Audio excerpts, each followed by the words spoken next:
ባለፈው ትግራይ ክልል የተነሳው ጦርነት መከላከያ ሀገር ነው ሀገር ተለካ ብለናል።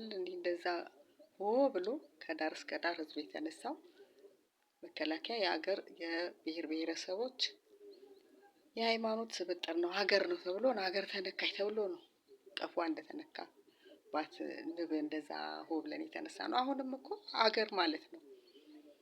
ደግሞ መከላከያው መታዘዝ ያለበት በተመረጠው መንግስት ነው። ሆ ብለን የመረጥነው መንግስት ሆ ብለን የምንወስደውን ነገር እስክንወስድ ድረስ አስፈላጊ ከሆነ በየትኛውም ዓለም መንግስታት ሲቀያየሩ መከላከያ የሚታዘዘው በተመረጠው መንግስት ብቻ ነው።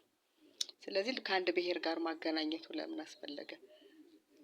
አንድ ብሔር ጋር ደግሞ ካገናኘን እሺ አሁን በኦሮሚያ ክልል አሁንም ግጭት አለ።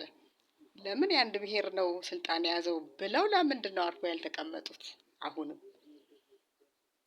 ስለዚህ መከላከያውን ከፖለቲካ ድርጅት ጋር ማገናኘት አያስፈልገንም።